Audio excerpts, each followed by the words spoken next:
لي أمري واحلل عقدة من لساني يفقهوا قولي أما بعد فأعوذ بالله من الشيطان الرجيم ولما رأى المؤمنون الأحزاب قالوا هذا ما وعدنا الله ورسوله وصدق الله ورسوله وما زادهم إلا إيمانا وتسلیما۔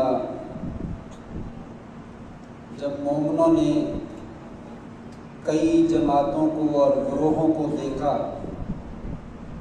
تو کہا یہ وہی ہے جو اللہ نے ہم سے وعدہ کیا ہے اور اس کے رسول نے ہم سے وعدہ کیا ہے، اور اللہ نے سچا وعدہ کیا ہے اور اس کے رسول نے بھی سچا وعدہ کیا ہے، اور وہ اپنے ایمان میں اور یقین میں اور زیادہ جو ہے وہ بڑھ گئے۔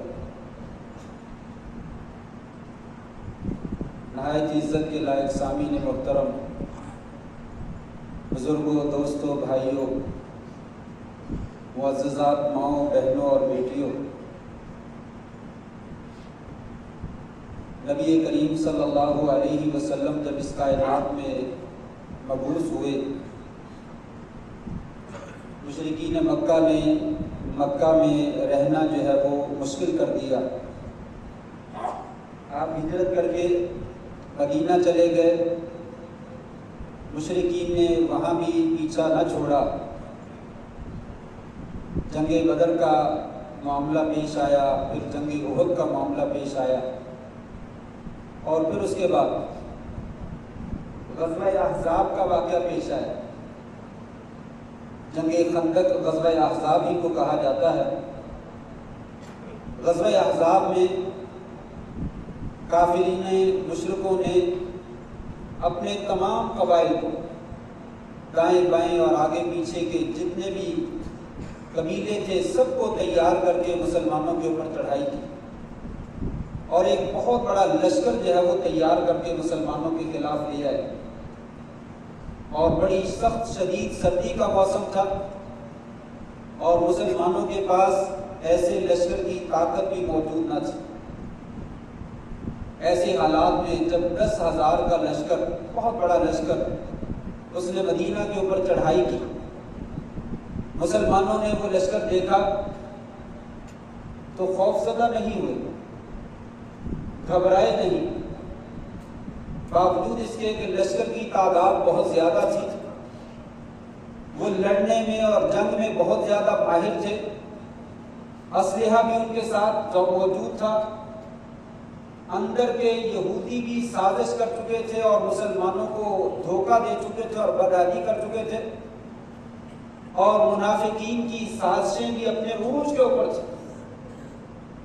ایسے حالات میں مٹھی بھر مسلمان کافروں کو دیکھ کر ڈر جانا ایک طبیعی امر تھا، لیکن مسلمان جو ہے وہ خوف زدہ نہ ہو۔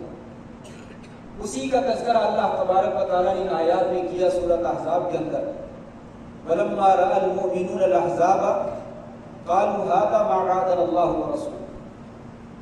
جب مومنوں نے کئی گروہوں کو، کئی لشکروں کو، الکفر ملۃ واحدہ، کافر سارے کے سارے ایک ہی جماعت ہے، ایک ہی گروہ ہے مسلمانوں کے خلاف، جب سب اکٹھے ہو کر آ گئے تو مسلمان خوف زدہ نہ ہوئے، بلکہ انہوں نے یہ کہا یہ تو وہی بات ہے جو اللہ نے ہمارے ساتھ وعدہ کر رکھا ہے کہ مسلمانوں جب تم اسلام لاؤ گے، اللہ کو مانو گے، رسول کو مانو گے، تو پھر مصیبتیں، مشقتیں، آزمائشیں، پریشانیاں تمہیں آئیں گی، اور بہت سارے دشمنوں کا تمہیں مقابلہ کرنا ہوگا، اس لیے گھبرانے کی کوئی بات نہیں ہے۔ چنانچہ مسلمانوں کی زبان اور دل سے ایک وقت یہ نکلا، ہذا ما وعدنا اللہ ورسولہ، یہ تو وہی بات ہے جس کا اللہ نے ہمیں وعدہ دے رکھا ہے اور اس کے رسول نے وعدہ دے رکھا ہے، اور اللہ کا وعدہ بھی سچا ہے اور رسول کا وعدہ بھی سچا ہے۔ ان کے ایمان ڈگمگائے نہیں، ڈولے نہیں، بلکہ ان کا ایمان اور بڑھ گیا، اور اللہ جو پر یقین جو ہے وہ اور زیادہ پختہ ہو۔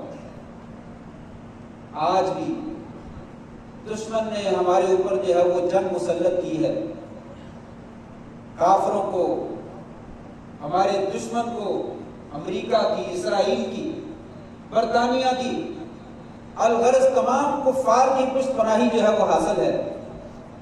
اسلحہ میں بھی وہ اپنے طور پر دعویٰ کرتے ہیں کہ ہم بہت زیادہ آگے ہیں، بڑے ہوئے ہیں۔ آج ہماری زبان سے بھی انشاءاللہ یہ نکل رہا اور نکلنا چاہیے، ھذا ما وعد اللہ ورسولہ۔ یہ وہی بات ہے جو اللہ نے ہم سے وعدہ دے رکھا ہے کہ جب اسلام لاؤ گے تو کفر تمہاری مخالفت نہ کرے، یہ ہو ہی نہیں سکتا۔ کفر تم کو نیچا نہ دکھانے کی کوشش کرے، یہ ممکن نہیں ہے۔ کفر تم کو ختم کرنے کی سازش نہ کرے، یہ ممکن نہیں ہے۔ ھذا ما وعدنا اللہ ورسولہ۔ یہ جنگیں، یہ لڑائیاں، یہ اللہ نے ہمیں وعدہ دے رکھا ہے، اللہ کا اور اس کے رسول کا سچا وعدہ ہے۔ لہذا کسی بھی مسلمان کو خوف زدہ نہیں ہونا چاہیے اگر اس کے دل میں اللہ اور اس کے رسول کے اوپر ایمان ہو۔ اس کے لیے کوئی ڈر نہیں ہے، کوئی خوف نہیں ہے۔ ہمارے لیے اسلامی تعلیمات روز روشن کی طرح واضح ہیں، جو مومن کو ایک مضبوط کر دیتی ہیں اور اس کو قوت فراہم کرتی ہیں اور اس کے دل سے ہر طرح کا خوف جو ہے وہ دور کر دیتی ہیں۔ نبی کریم صلی اللہ علیہ وآلہ وسلم کا یہ فرمان ہے کہ یا ایھا الذین آمنوا یا ایھا الناس لا تتمنوا لقاء العدو۔ مسلمانوں، لوگوں، دشمن سے ملاقات کی خواہش نہ کرو، بلکہ واسألوا اللہ العافیہ، اللہ تعالیٰ سے ہمیشہ عافیت طلب کرو۔ اللہ اس آزمائش سے دو چار نہ کرے، لیکن فَإِذَا لَقِيتُمُوهُ، جب تم ان کو مل جاؤ، تمہارا آمنا سامنا ہو جائے، بڑ بھیڑ ہو جائے، تو پھر جو ہے فَاصْبِرُوا، صبر کرو اور ڈٹ جاؤ، وَاعْلَمُوا أَنَّ الْجَنَّةَ تَحْتَ ظِلَالِ السُّيُوفِ، پھر یہ یقین کر لو کہ جنت جو ہے وہ تلواروں اور گولیوں کی بچھاڑ کے سر کے نیچے، توپوں کی گڑگڑاہٹ اور اس کی آواز اور اس کے گولوں کے نیچے جو ہے وہ جنت موجود ہے۔ پھر بھاگنے کی ضرورت نہیں ہے، پھر خوفزدہ ہونے کی ضرورت نہیں۔ یہ وہی جہاد ہے جس کا اسلام علمبردار ہے، جو ہمارے رگ و ریشے میں، ہمارے خون میں اسے کوٹ کوٹ کر جو ہے وہ بھر دیا گیا ہے۔ مسلمان کو کسی سے خوف زدہ ہونے کی ضرورت نہیں ہے، اس لیے کہ طاقت کے اعتبار سے، تعداد کے اعتبار سے، اسلحہ کے اعتبار سے، سازشوں اور مکاریوں کے اعتبار سے دشمن ہمیشہ مسلمانوں سے جو ہے وہ طاقت پر رہا ہے۔ کبھی بھی ایسا نہیں ہوا کہ مسلمانوں کی فوج جو ہے وہ کافروں سے بڑی ہو، مسلمانوں کا اسلحہ جو ہے وہ کافروں سے زیادہ ہوا۔ اس لیے مسلمانوں کو کبھی خوف زدہ جو ہے وہ ہونے کی ضرورت نہیں۔ اللہ تعالیٰ نے قرآن مجید میں کہا ہے وَلَنَبْلُوَنَّكُم بِشَيْءٍ مِّنَ الْخَوْفِ وَالْجُوعِ وَنَقْصٍ مِّنَ الْأَمْوَالِ وَالْأَنفُسِ وَالثَّمَرَاتِ وَبَشِّرِ الصَّابِرِينَ۔ لوگوں، آزمائش ایمان لانے کے بعد ضرور ہوتی ہے، رزق کی کمی دے کر، جانوں کی کمی دے کر، خوف دے کر، کسی بھی طرح کا خوف آ جائے، جنگ کا خوف آ جائے، وَبَشِّرِ الصَّابِرِينَ، صبر کرنے والوں کو بشارت دیجیے، صبر کریے اور ڈٹ جائیے، کوئی مسئلہ نہیں ہے۔ کیوں صبر کرنا ہے؟ اس لیے کہ یہ جہاد ہے، یہ اللہ کے دین کا دفاع ہے، اللہ کے دین کی جو سرزمین ہے اس کا دفاع ہے، اللہ کے ماننے والوں کا دفاع ہے۔ یہ دفاع ایسا عظیم الشان عمل ہے، دنیا میں اس کا مقابلہ کرنے والا کوئی اور نیک عمل جو ہے وہ موجود ہے۔ آپ صلی اللہ علیہ وسلم نے ارشاد فرمایا، لوگوں، اللہ کے راستے میں جہاد کرنا، دشمن کے سامنے کھڑے ہو جانا، دشمن کے ساتھ جہاد کرنا، لڑنا، یہ اس قدر عظیم ثواب کا کام ہے، فرمایا دنیا کا کوئی عمل جو ہے وہ اس کا مقابلہ نہیں کر سکتا۔ مثل المجاہد فی سبیل اللہ کمثل الصائم القائم القانت بآیات اللہ، فرمایا مسلمان جو جہاد کرنے والا ہے، اللہ کے راستے میں لڑنے والا ہے، اس کی مثال اس عبادت گزار اور تہجد گزار کی ہے جس نے دن میں روزہ رکھا ہوا ہے، رات کو تہجد پڑھ رہا ہے اور اللہ کی آیات کی تلاوت کر رہا ہے، لا یفتر عن الصلاۃ والصیام، نہ روزہ چھوڑتا ہے نہ تہجد کو چھوڑتا ہے، مسلسل عبادت کیے جا رہا ہے، حتیٰ یرجع المجاہد فی سبیل اللہ، یہاں تک کہ مجاہد اللہ کے راستے سے واپس آ جائے۔ فرمایا جتنا اس کو مسلسل کھڑے ہو کر عبادت کرنے اور روزہ رکھنے کا اجر ملے گا، اس سے زیادہ کہیں سے اجر و ثواب جو ہے وہ اللہ تعالیٰ اللہ کے راستے میں جہاد کرنے والے کو ادا کرتا ہے۔ ہمارے لیے کوئی گھبرانے کی اور پریشان ہونے کی بات نہیں ہے۔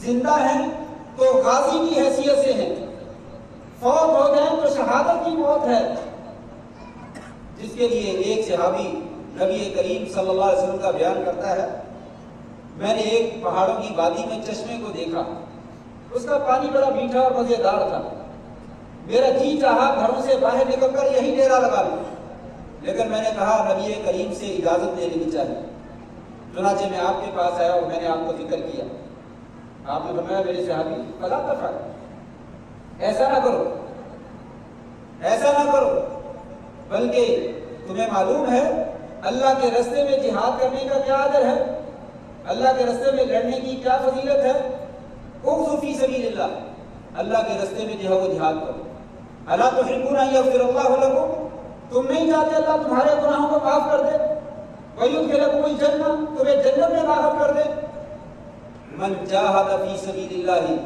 فواک ناقۃ وجبت لہ الجنہ، فرمایا جو اللہ کے راستے میں ایک اونٹنی کے دودھ دوہنے کی مقدار کے درمیان جو فاصلہ ہوتا ہے اتنی دیر تک بھی وہ اللہ کے راستے میں جہاد کرتا ہے، اللہ جنت اس کے لیے واجب کر دیتا ہے۔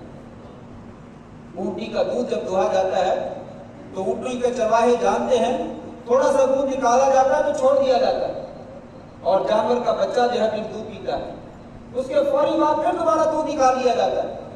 یہ بچے کے دودھ پینے کی مقدار جو درمیان میں تھوڑا سا وقفہ ہے، کہا اتنی دیر کے لیے بھی اگر آپ نے اللہ کے راستے میں جہاد کر لیا تو تمہارے لیے جو وہ جنت کا رستہ جو ہے واجب ہو جائے گا۔ ایک اور حدیث میں آپ صلی اللہ علیہ وسلم فرماتے ہیں مسلمانوں جہاد کے معاملے میں دشمن کے معاملے میں ڈرنے کی کوئی ضرورت نہیں ہے، اگر اللہ شہادت دے دیتا ہے تو فرمایا للشہید ست خصال، شہید کے لیے 6 خصلتیں، یغفر لہ عند اول دفعہ وَيُرَى مَقْعَدُهُ مِنَ الْجَنَّةِ، پہلے ہی خون کے قطرہ گرنے پر اس کے سارے گناہ معاف کر دیے جاتے ہیں اور اسے جنت میں جو ہے وہ اپنا ٹھکانہ دکھا دیا جاتا ہے۔ وَيُجَارُ مِنْ فِتْنَةِ الْقَبْرِ، اسے قبر کے عذاب سے بچا لیا جاتا ہے۔ وَيَأْمُنُ مِنَ الْفَزَعِ الْأَكْبَرِ، قیامت کے دن محشر کے میدان میں جو بڑی گھبراہٹ کا وقت ہوگا اللہ تبارک و تعالیٰ اس سے اس کو محفوظ کر لے گا، اور اس کو یلبسو تاج ویلبسو التاج من الوقار، اور اس کو وقار کا جو ہے وہ تاج پہنایا جائے گا، الیاقوتۃ منہا خیر من الدنیا وما فیہا، جس کا ایک موتی جو ہے وہ دنیا وما فیہا سے بہتر ہو، ویزوج من 72 من حور الجنہ، فرمایا 72 حوروں کے ساتھ، جنت کی حوروں کے ساتھ اس کی شادی کی جائے گی، ویشفع من 70 من اہلہ، اس کے گھر والوں میں سے 70 افراد کے حق میں اس کی سفارت جو ہے وہ قبول کی جائے۔ یہ شہید کے لیے وہ اعزاز ہے جو کسی دوسرے بندے کے لیے جو ہے وہ اعزاز موجود نہیں ہے، اس لیے ہم جو ہے وہ زندہ رہتے ہیں تو بہادر قوم کی طرح زندہ رہتے ہیں، جمع مردی کے ساتھ زندہ رہتے ہیں، غازیوں نے بھی ایسے زندہ رہتے ہیں، اور اگر شہادت ملتی ہے تو اللہ تبارک و تعالیٰ کا قرب ملتا ہے اور اللہ تعالیٰ کی طرف سے انعامات ملتے ہیں اور وہ بشارتیں ملتی ہیں جو کسی دوسرے کو جو ہے وہ نہیں ملتی۔ اس لیے گھبرانے کی جو ہے وہ کوئی ضرورت نہیں ہے، اس لیے پریشان ہونے کی جو ہے وہ کوئی ضرورت نہیں ہے۔ اللہ کے میدان میں، دین کے میدان میں، اسلام کا وطن اس کے میدان میں ڈٹ جانے کی ضرورت ہے، کھڑے ہو جائیے، کوئی مسئلہ نہیں ہے، لیکن اس کی کچھ شرطیں ہیں، اس کی کچھ ضرورتیں ہیں، اس کو کچھ تقاضے ہیں، ان کو پورا کرنا میرا اور آپ کا جو ہے وہ فریضہ ہے، ان کی ادائیگی جو ہے وہ انتہائی ضروری ہے۔ ان میں سے پہلی بات تو یہ ہے الایمان باللہ، اللہ پر ایمان ہونا چاہیے، خالی مسلمان کا نام جو ہے وہ کافی نہیں ہے۔ ولا تہنوا ولا تحزنوا وانتم الاعلون ان کنتم مؤمنین، تم جو ہے سست نہ پڑو، کمزوری نہ دکھاؤ اور غم نہ کرو، جس طرح کے بھی حالات آ جائیں۔ وانتم الاعلون، اللہ تبارک و تعالیٰ تمہیں ہر صورت میں غلبہ دے گا اگر تم ایماندار، اگر تم اللہ پر ایمان رکھنے والے ہو، اگر تمہارا اللہ پہ یقین ہے، اعتماد ہے، ایمان ہے، تو دنیا کی کوئی طاقت اللہ کے فضل سے تمہیں شکست نہیں دے سکے گی. اللہ تمہیں ہر صورت میں جو ہے وہ غلبہ عطا کرے گا. الذین آمنوا ولم یلبسوا ایمانهم بظلم اولئک لهم الامن وهم مهتدون. جو لوگ اللہ پر ایمان لے آتے ہیں پھر شرک نہیں کرتے, اللہ پہ اعتماد کرتے ہیں, اللہ کے علاوہ کسی کو مدد کے لیے نہیں پکارتے, کسی کو مشکل کشا نہیں مانتے, اللہ کے علاوہ کسی کے سامنے رکوع اور سجود نہیں کرتے, اللہ کے علاوہ کسی اور کے لیے نظر اور نیاز اور چڑھاوا اور منت اور قربانی نہیں کرتے. فرمایا یہی لوگ ہیں, ان کو میں امن بھی دیتا ہوں اور یہی لوگ میرے نزدیک جو ہے وہ ہدایت یافتہ ہیں. سورہ صف میں اللہ تعالیٰ فرمایا یا ایھا الذین آمنوا هل ادلکم علی تجارۃ تنجیکم من عذاب الیم. اے ایماندار لوگوں, تمہیں ایسا سودا نہ بتاؤں جو تمہیں جہنم کے عذاب سے بچا لے, دردناک عذاب سے بچا لے. تؤمنون باللہ, ایمان والوں کو کہا اے ایمانداروں اللہ پر ایمان لاؤ اور پھر اللہ کے راستے میں جہاد کرو. اللہ اور اس کے رسول پر ایمان لاؤ اور اللہ کے راستے میں جہاد کرو اور اس کے راستے میں جان کا نذرانہ پیش کر دو. پھر تمہیں کیا ملے گا؟ اللہ تبارک و تعالیٰ تمہارے گناہ بھی معاف کر دے گا اور اللہ تبارک و تعالیٰ تمہیں جنت بھی عطا کر دے گا. ومساکن طیبہ فی جنات عدن, اور پاکیزہ اللہ تعالیٰ جنت میں تمہیں محل بھی عطا کر دے گا جو ہمیشہ کی جنتیں ہیں. لیکن یہ ساری چیزیں ہیں کن لوگوں کے لیے؟ ان لوگوں کے لیے جو ایماندار ہیں. اللہ تبارک و تعالیٰ یہ انہی کو عطا کرتے ہیں جو ایمان والے ہیں. اپنا ایمان مضبوط کیجئے, اللہ کی تعلیمات کو تھامیے, اللہ کے جو احکامات ہیں ان کو مضبوطی سے پکڑیے. اگر اللہ پر صحیح ایمان لانے والے بن جاؤ تو دنیا کی کوئی طاقت تمہارا بال بھی ٹیڑھا نہیں کر سکتی. آج اگر مسلمانوں کو کوئی پریشانی کا سامنا کرنا پڑتا ہے, مشکلات کا سامنا کرنا پڑتا ہے, تو صرف اسی وجہ سے ہے کہ وہ ایمان میں کمزور ہے. اپنے ایمان کو صحیح کر لیجئے, اللہ پر, اس کے رسول پر اور آخرت کے دن پر ایمان لے آئیے, کتاب اللہ کو تھام لیجئے. آسمانوں سے مدد کے دروازے آج بھی کھلے ہیں, فرشتے کتارت بھی اپنی نازل ہونے کے لیے جو ہے وہ تیار ہے. بس ایمان کی ضرورت ہے اور ایمان میں پختگی کی ضرورت ہے. اور دوسرے نمبر پر اس کے ساتھ ساتھ اتحاد کی ضرورت ہے, اتفاق کی ضرورت ہے. منتشر نہ ہو جائیے, فرقہ بازی نہ کیجیے, جماعتیں اور گروہ نہ بن جائیے. لسانی طبقات اور گروہی طبقات اور مسلکی اختلافات, ان تمام چیزوں کو بالائے طاق رکھ لیجیے. فاعتصموا بحبل اللہ جمیعا ولا تفرقوا. لوگوں, اللہ کی رسی کو مضبوطی سے تھام لو اور تفرقہ بازی نہ کرو, آپس میں اختلافات کو ہوا نہ دو. دشمن چاہتا ہے کہ تم بکھر جاؤ, ٹوٹ جاؤ اور تمہیں ٹکڑے کر کر کے جو ہے وہ تمہیں ہلاک کر دے. آپس میں اختلاف نہ کرو, آپس میں اتفاق کرو, اپنی آواز ایک بناؤ, اپنے بڑوں کے ساتھ کھڑے ہو جاؤ, اپنی فوج کے ساتھ, اپنی حکومت کے ساتھ. ہمیں اختلاف کا کیا حق ہے؟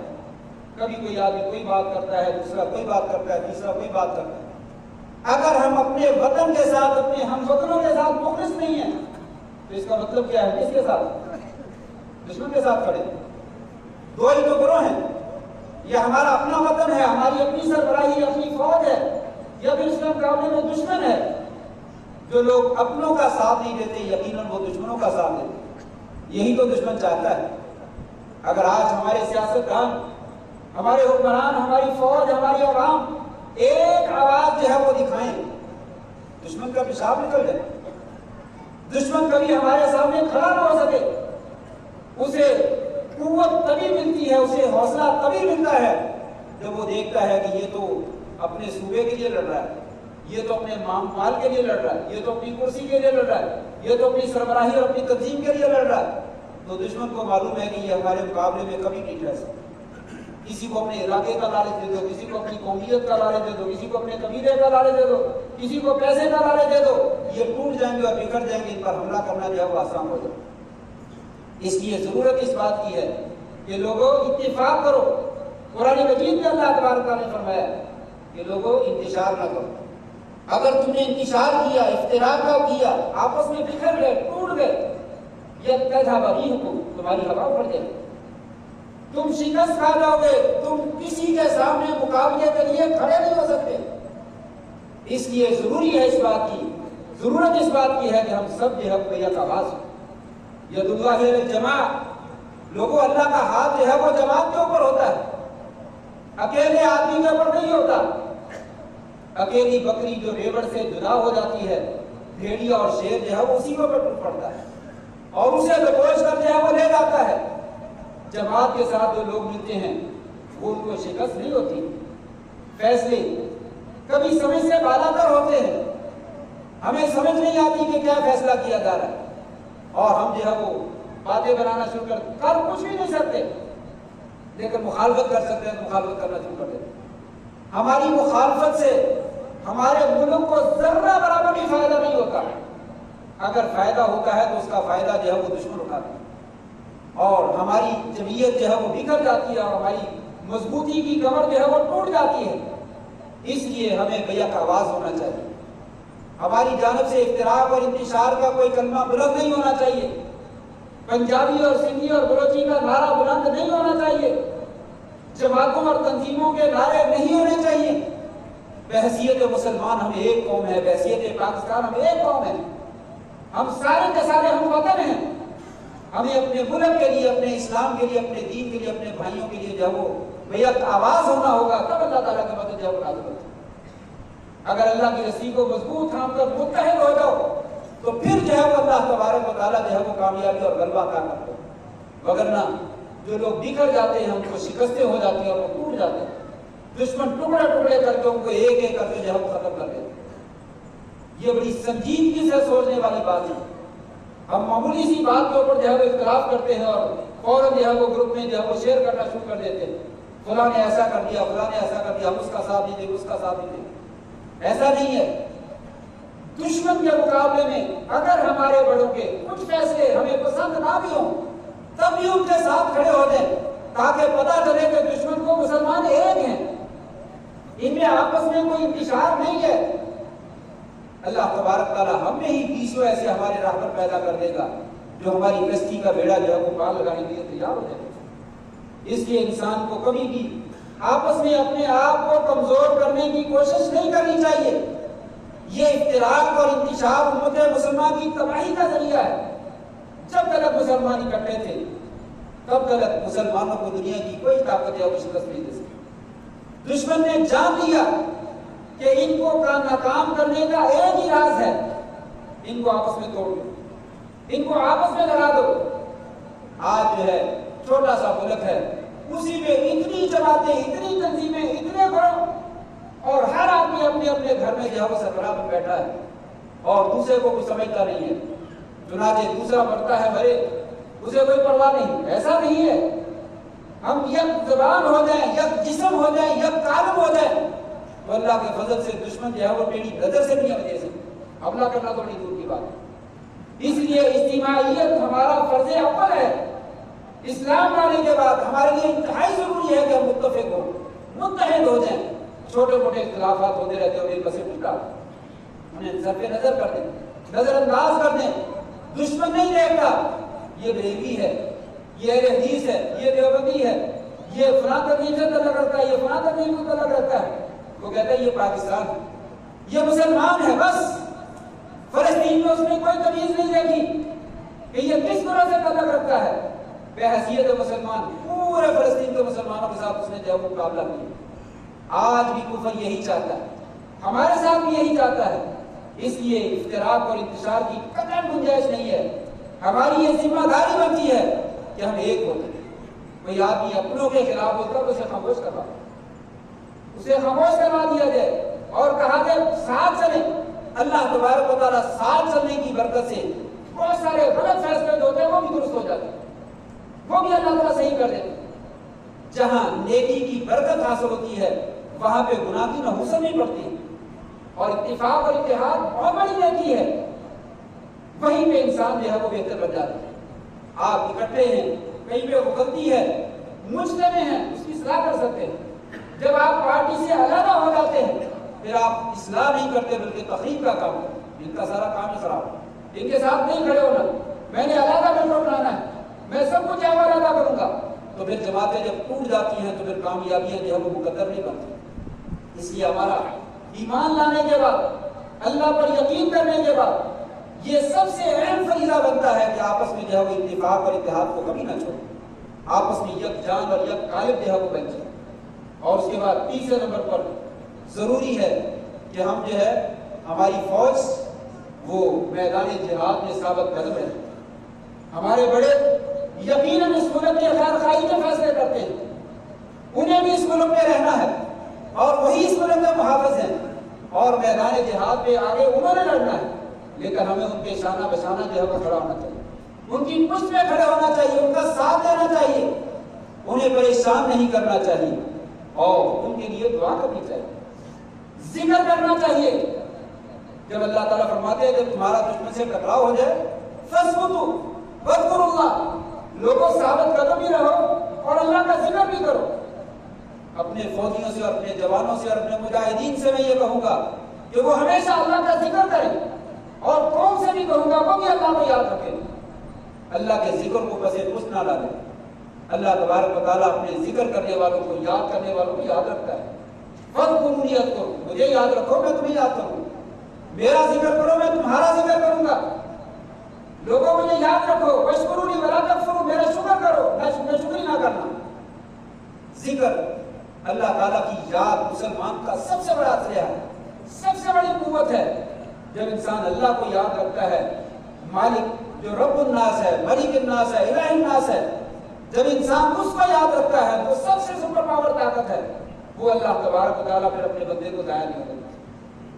فوج کو چاہیے وہ ثابت قدمی رکھے، ثابت قدم ہو جائے، جم جائے، ڈٹ جائے، اللہ کے فضل سے دشمن مقابلہ نہیں کر سکے گا۔ اس لیے کہ مسلمان، میں نے پہلے ذکر کیا، وہ بچ جاتا ہے تو غازی ہے، وہ فوت ہو جاتا ہے تو وہ شہید ہو جاتا ہے، اس کے لیے ایسا اعزاز بنتا ہے جو دشمن کو کسی صورت میں نہیں ملتا۔ دشمن بچ جاتا ہے تو وہ سمجھتا ہے میرا مال، میری دنیا قائم اور دائم ہے، مر گیا تو اسے کچھ نہیں ملتا۔ اس وجہ سے موت کا خوف اس کے سامنے حال رہتا ہے، اس لیے اس کو میدان جہاد میں کھڑے رہنا بہت مشکل دکھائی دیتا ہے۔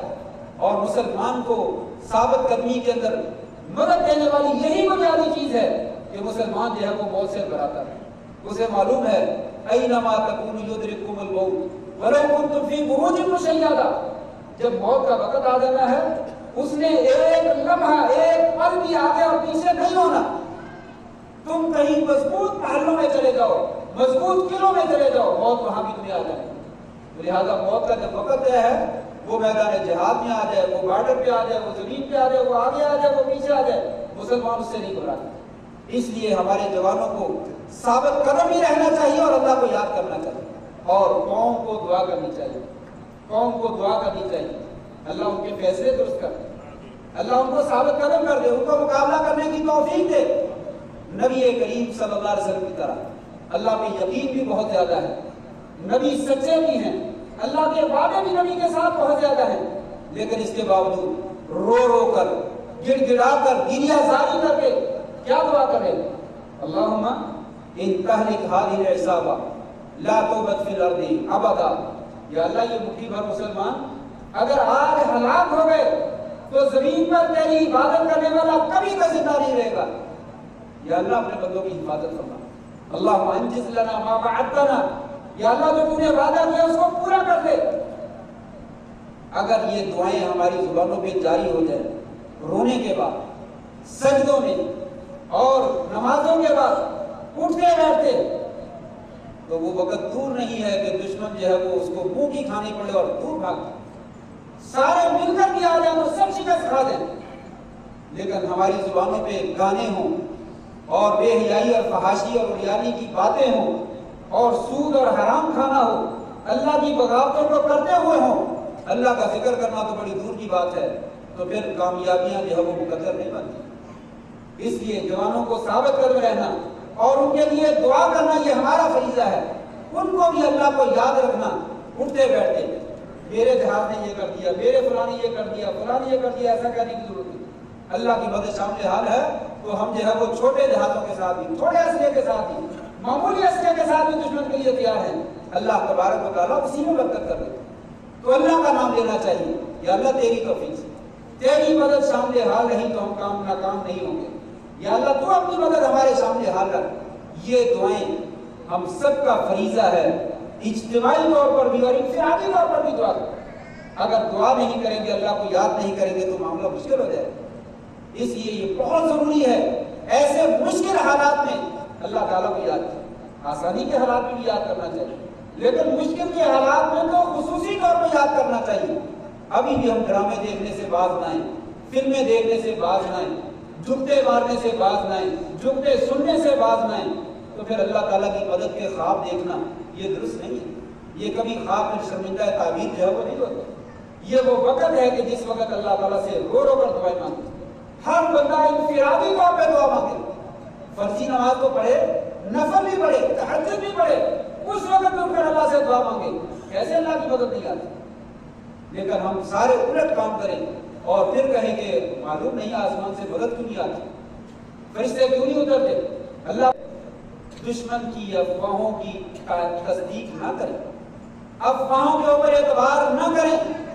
میڈیا کا دور ہے اور اس کے اوپر دشمن جو ہے وہ بڑی طرح طرح کی افواہیں پھیلا دیتا ہے۔ ہر سنی سنائی خبر کے اوپر یقین بھی نہ کریں اور سنی سنائی خبر کو آگے شیئر بھی نہ کریں۔ کتنی فیک خبریں ہیں جو نشر کی جاتی ہیں، اس کا نتیجہ کیا نکلتا ہے؟ قوم میں گھبراہٹ لانے لگ جاتی ہے، خوف پیدا ہو جاتا ہے، پتہ نہیں کیا ہونے لگا، یہ کیا ہو گیا، یہ کیا ہو گیا، یہ کچھ بھی نہیں ہوا۔ بہت سارے واقعات فیک ہیں، ان کی کوئی حیثیت نہیں ہے، لیکن آپ بھی نشر کرتے ہیں، میں بھی نشر کرتا ہوں، آگے آگے نشر کرتے وہ چلتا چلا جاتا ہے، قوم کے اندر خوف پیدا ہو جاتا ہے۔ دشمن یہی چاہتا ہے، وہ ان کی خبریں اٹھا کر دیکھ لیجیے، وہ ایک بار بھی تسلیم کرنے کے لیے تیار نہیں، اور وہ کہتا میں نے یہ کر دیا، میں نے وہ کر دیا، میں نے وہ کر دیا۔ آپ نے اپنی آنکھوں سے دیکھا کیا کر دیا؟ جو کچھ ہوا ہے سب کے سامنے موجود ہے، لیکن آپ ان کی خبریں اٹھا کر دیکھیے، زمین آسمان کے کنارے میں نہ رکھیں۔ اس لیے مصدقہ خبروں کے علاوہ کسی بات کی تصدیق نہیں کرنی چاہیے، اور جلدی سے کسی خبر کو نشر نہیں کرنا چاہیے، اور جھوٹی باتوں کو نشر نہیں کرنا چاہیے۔ یہ منافقین کا شیوا ہے، وہ دشمن ہے مسلمانوں کا، اسلام کا، پاکستان کا، جو جھوٹی خبر نشر کرتا ہے۔ مسلمانوں کو باہر کے دشمنوں سے اتنا نقصان نہیں پہنچتا ہے جتنا نقصان اندر کے دشمنوں سے پہنچتا ہے، ان منافقوں سے پہنچتا ہے جو ایسی جھوٹی خبر نشر کرتے ہیں۔ مسلمانوں کے خبروں کے علاوہ کسی بات کی تصدیق نہیں کرنی چاہیے، اور جلدی سے کسی کی خبر کو نشر نہیں کرنا چاہیے، اور جھوٹی باتوں کو نشر نہیں کرنا چاہیے۔ یہ منافقین کا شیوا ہے، وہ دشمن ہے مسلمانوں کا، اسلام کا، پاکستان کا، جو جھوٹی خبریں نشر کرتا ہے۔ مسلمانوں کو باہر کے دشمنوں سے اتنا نقصان نہیں پہنچتا ہے جتنا نقصان اندر کے دشمنوں سے پہنچتا ہے، ان منافقوں سے پہنچتا ہے جو ایسی جھوٹی خبریں نشر کرتے ہیں اور مسلمانوں کے قوت کو کمزور کرنے کی کوشش کرتے ہیں، اور ان کے اندر خوف جو ہے وہ طاری کرنے کی کوشش کرتے ہیں۔ لہٰذا کبھی بھی ان فیک خبروں کے اوپر اعتبار نہ کیجیے۔ منافقین نبی صلی اللہ علیہ وسلم کے زمانے میں بھی ایسا کرتے تھے، وہ سارے آ گئے، وہ ادھر سے بھی آ گئے، ان کی تعداد بہت زیادہ، ان کا ایسا ہو گیا، ان کا یہ ہو گیا، اس طریقے سے ہم تو آپ کا ساتھ چھوڑ دیں گے۔ اس طرح کی باتیں کرنا یہ مسلمان کا شیوا نہیں۔ لہٰذا مصدقہ خبر ہے اسے نشر کیجئے، نئی خبر ہے خاموش ہو جائیے اور انتظار کیجئے۔ بہت سارے فیصلے فوراً کرنے والے نہیں ہوتے، بڑی سمجھ سے، بڑی دانشوری سے، بڑی حکمت سے کرنے کی ضرورت ہوتی ہے، اور ہم جذبات میں آ جاتے ہیں۔ ابھی کیوں نہیں ہوا، انہوں نے یہ کر دیا، اسی وقت ہونا چاہیے۔ نہیں، ایسا نہیں ہے، ہر چیز کا ایک وقت ہوتا ہے، ایک موقع ہوتا ہے، ایک مناسبت ہوتی ہے، ایک حکمت ہوتی ہے، دانشوری ہوتی ہے، اس کے ذریعے سے جب کام کیا جاتا ہے تو اس میں اللہ تعالیٰ برکت فرماتا ہے، فوراً اقدام اٹھا دیا جائے، مسلمانوں کو نقصان اٹھانا پڑتا ہے۔ لہٰذا کبھی بھی ان جھوٹی خبروں کا نہ تو اعتبار کرنا چاہیے، نہ ان کو نشر کرنا چاہیے، اور نشر کرنے والوں کو روکنا چاہیے، اور ان کو بتائیے کہ یہ مسلمانوں کا کردار نہیں ہے، یہ منافقوں کا کردار ہے، یہ دشمنوں کا کردار ہے۔ دشمن ہمیں کمزور کرنا چاہتا ہے، خوف زدہ کرنا چاہتا ہے۔ لہٰذا اگر ہم ان باتوں کو مضبوطی سے تھام لیں تو پھر اس آیت کو سامنے رکھ لینا چاہیے، کم من فئۃ قلیلۃ غلبت کثیرۃ باذن اللہ۔ کتنے ہی گروہ ایسے ہیں جو تھوڑے ہیں اور وہ بڑے گروہوں کے اوپر اللہ کے فضل سے جو ہے وہ غالب آ جاتے ہیں۔ تھوڑے لشکر، معمولی سے لشکر، زیادہ لشکروں کے اوپر اللہ کی فضل سے اور اللہ کی مدد سے جو ہے وہ غالب آ جاتے ہیں۔ اس لیے ہمیں تھوڑے ہونے کا اور اسلحہ تھوڑا ہونے کا اور مسلمانوں کو اکیلے ہونے کا ڈر نہیں ہونا چاہیے۔ ہمارے پاس اللہ تعالیٰ کی طاقت، سب سے بڑی طاقت جو ہے وہ موجود ہے۔ دنیا میں ہم جیتے ہیں تو بہادر بن کر جیتے ہیں، اور موت کو سینے لگاتے ہیں تو شہادت کی موت سمجھ کر جو ہے وہ سینے لگاتے ہیں، لہٰذا دشمن ہمیں خوف زدہ نہیں کر سکتا اگر ہم خود اپنے آپ میں خوف زدہ نہ ہو جائیں۔ اللہ سے دعا ہے اللہ تبارک